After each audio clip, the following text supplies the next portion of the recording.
Hey Misfits, welcome to another Tearing It Up, and today we're looking at a hot new card game. Perhaps maybe you've heard of it, I don't know. I don't think anybody at Gen Con heard of it, but they were certainly waiting in line for 4 hours plus to get this game. That right? wasn't the bathroom line? No, that was actually surprisingly not the bathroom line.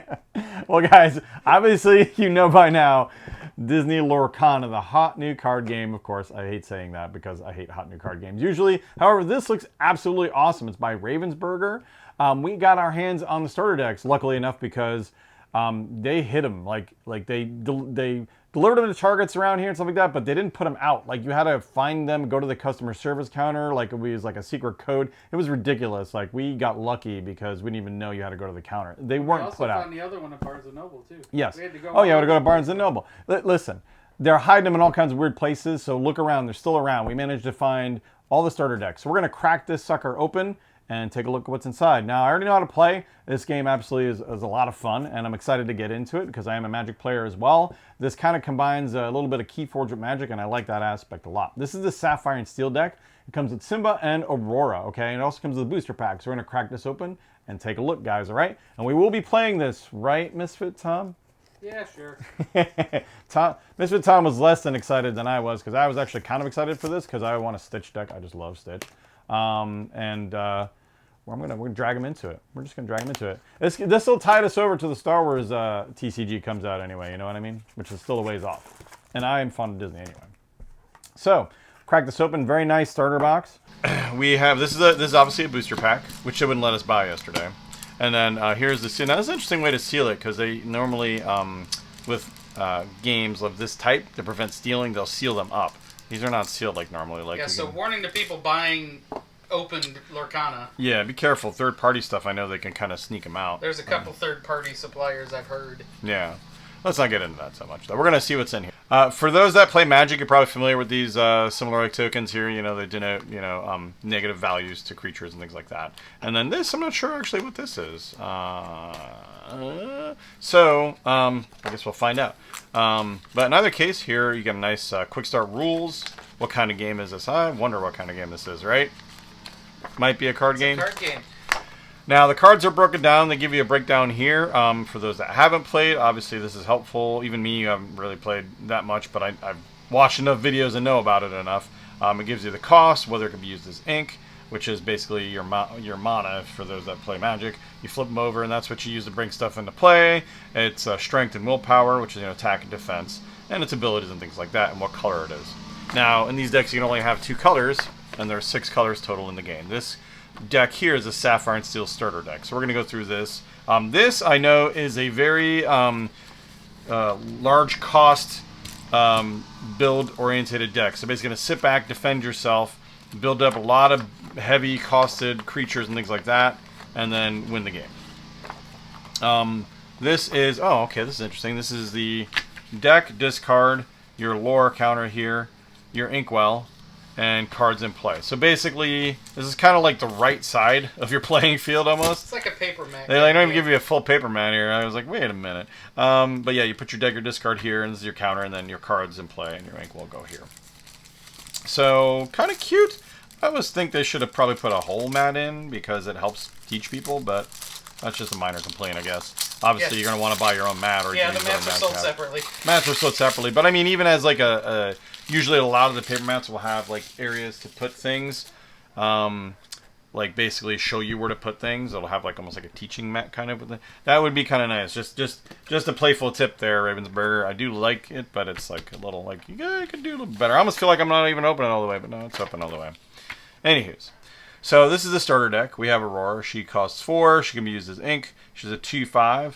And she says when you play this character, chosen character gets -2 power, strength this turn. Thinking Magic terms. So you have your icons coming into play already. And she costs 4 to get out. And then what happens is you play these characters out and you turn them sideways after the first turn anyway. And you'll be able to quest with them. So I can go into kind of how this game plays. It's not too complicated. You have a different, you have an Uber Aurora. Look at that pretty Aurora. That's a nice shiny. That is actually, yeah, like, look at that. Like, ooh, it's very pretty. So I do like these foils. These are not bad, actually. This looks kind of like the I can't remember the name of the foil type of magic, but it looks very similar to it. It's like a textured foil almost. It's very pretty. I do like that. Good job on that, guys. And it's not. And one plus, it isn't pringling like some of the foil types pringle. They kind of bend because of the way they're produced. It sucks. And these are not bending, so that's good. Pringles, yeah, no kidding, right? So basically, you during your turn, you'll take these cards that have the symbol over them. You'll turn them over. That'll be what you tap for your mana, or for, in this case, ink. That's why you have this inkwell here. And then basically, you'll put a couple of these out.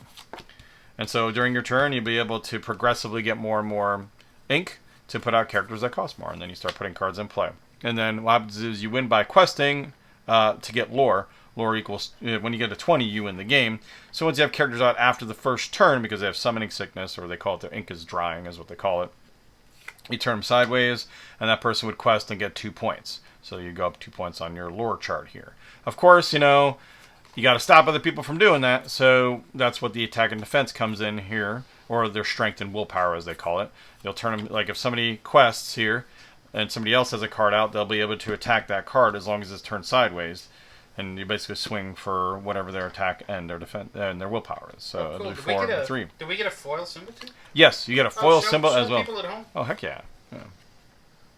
Yeah, the card stock is very good, and the foils are very nice. I'll give them credit. They did not skimp. Like, these are solid. These are solid cards. They're not bad at all. So that gives you an idea of kind of how the game plays in general terms. You have a couple different kinds of things in here. You have creatures, more or less, which are heroes. You have items, and you have songs, which are actions. Actions are like instants in Magic. So you got Simba. You got multiple versions of Aurora. You have a princess. You have Briar Rose. Yeah, there's Sleeping Beauty, I'm pretty sure. And then Flounder. You got random Flounder. Grandma Tala. I don't know who Grandma Tala is. Do you know? Oh, Moana. It's from Moana. I didn't see Moana. So they're mixing up characters in different colors. Well, as long as these are the same colors. They're all blue. Yeah, but the other deck that has Moana in it isn't blue.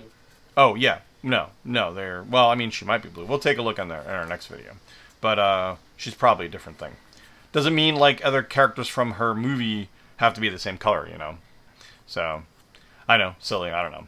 So I will be with you. When this character is banished, you may put this card in your inkwell face down and exerted. So that means whenever she's destroyed, basically, she becomes mana. Exerted mana, but mana nonetheless. Oh, look, you got Jasmine. You got Disguised Jasmine. Oh, you have Maleficent. Dang. Sinister Visitor. That's a nice Maleficent. She's a 4 cost for a 3/4. Quest for 2. Just a solid body. And Maleficent Uninvited. Oh, she looks awesome there, too. 3/6, just a bigger version of that. So you can see the parallel cost. She costs 4, she costs 5, but this one's a stronger version. Instead of a 3/4, she's a 3/6, and she quests for 3. Mickey Mouse, who you can't use for ink. You have a Detective Mickey Mouse.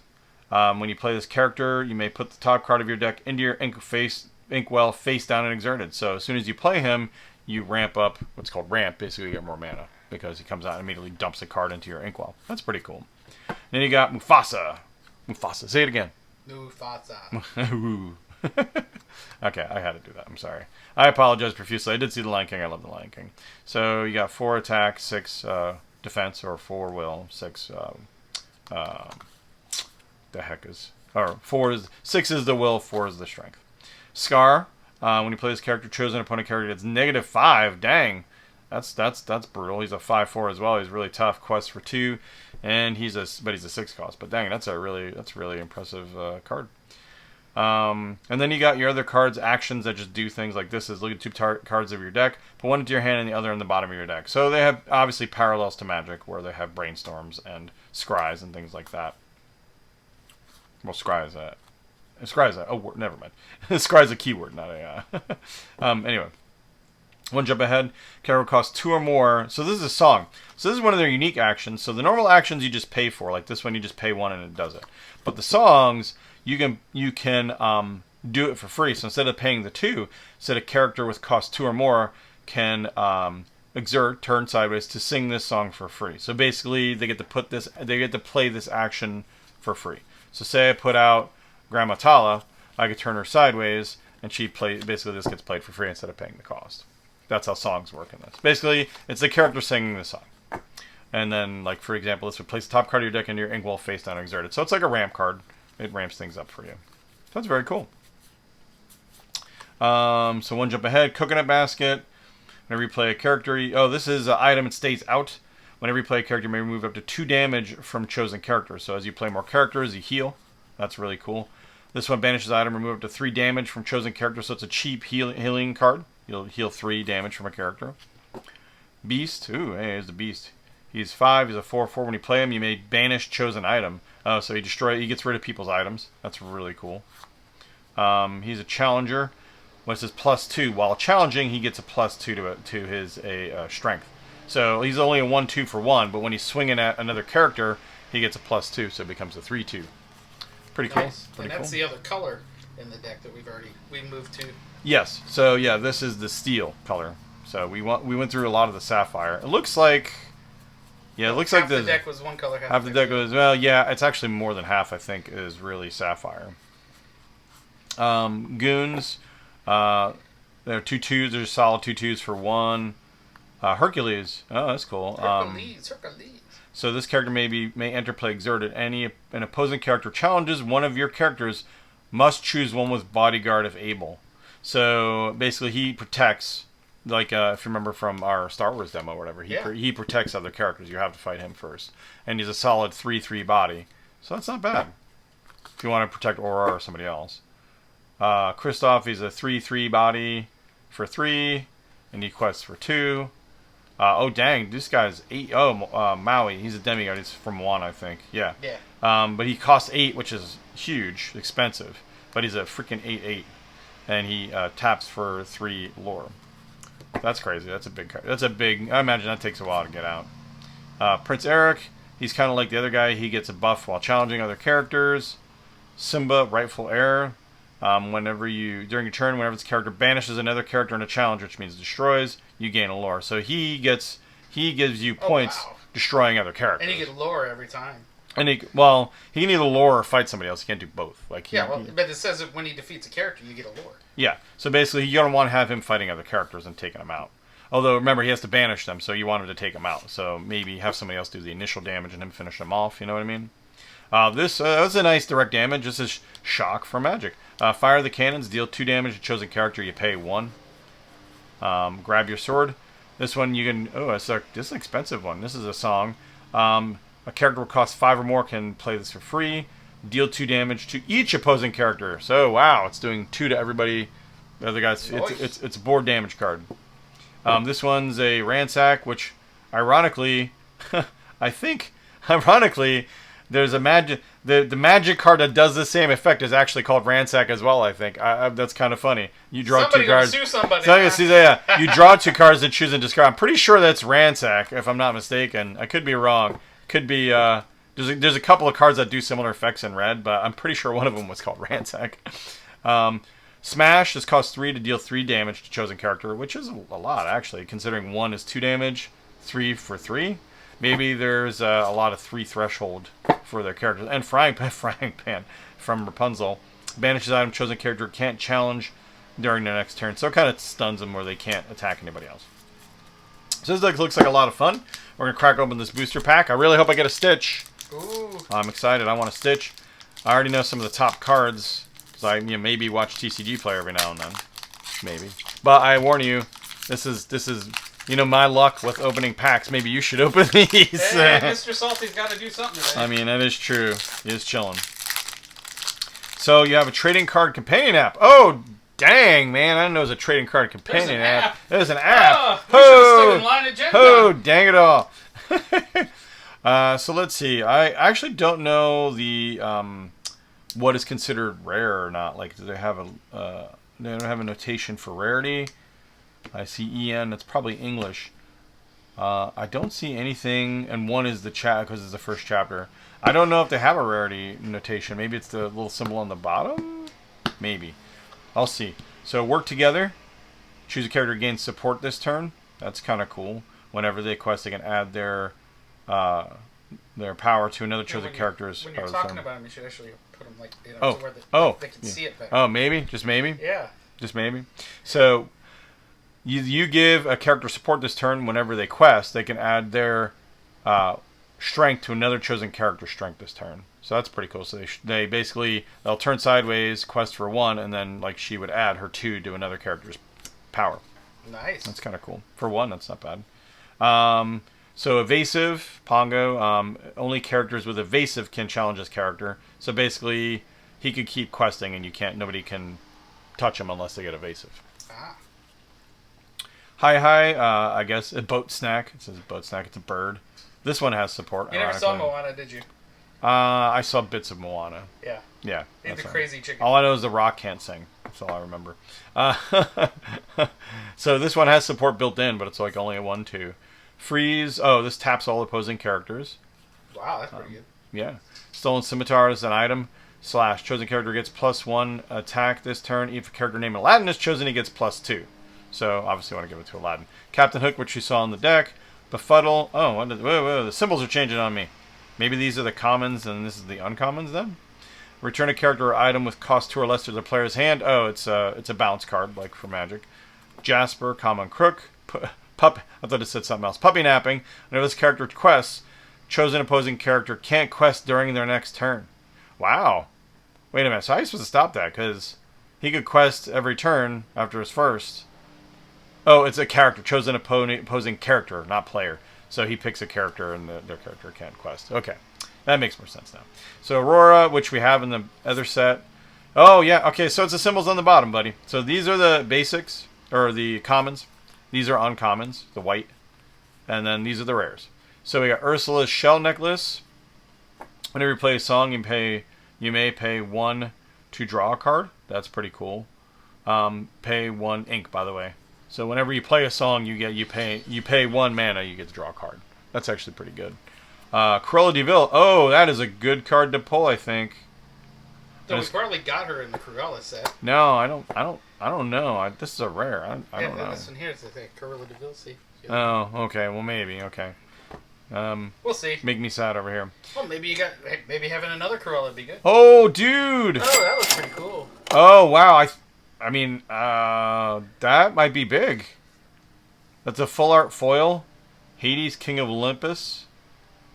Yeah, I'm gonna have to check TCG Player after this. This might be a good card. This has like a whole thing behind it. I don't know, dude. That looks amazing. Hades, King of Olympus. He has a 6/7. He's 8 to cost. He has Shift 6. You may pay 6 ink to play this on top of one of your characters named Hades. Oh, so he's like an upgrade of Hades. So instead of putting him out for 8, you could pay less to basically change a Hades card into him. And then he gets +1 questing for each other villain character you have in play. That is really sweet. That is actually, that might go with the Cruella deck, actually. I think it's the only deck that has real villains in it. What's his color, then? Is he Ruby? He is, what is, it's that color. Let me see the sides. It's the yellow color. That might be amber. Yeah. So it would be going in this deck here. Oh yeah, that would be it'd be amber. One. The Moana one. Okay, that is cool. Well, thanks guys. I hope you liked this opening here. I mean, even if that's not worth, that is a pretty sweet card. I'm not gonna lie. I'm really impressed by the foiling on that. So good. Yeah, right. And this looks like a really strong card in general too, especially in like an all villain deck, guys. So that's pretty sweet. So we got some cool stuff here, guys. And then they have little art cards, too, in Lorcana, it looks like. So I guess you can build a bigger art picture. Kind of becoming standard in TCGs nowadays. So, yeah, guys, I hope you enjoyed this video. I'm really excited about this card. Now I'm going to see, because I don't think any of those hopefully they have some Hades in it, because that'd be really cool to be playing, upgradable. Yeah, now I'm excited. I want a deck build. I hope you enjoyed this, tearing it up, guys. Sorry I took my time with this, but I wanted to explain the cards and go through a little bit things and show you how awesome this game actually looks. Until then, we're going to crack open these other 2 decks, and of course, as always, game on.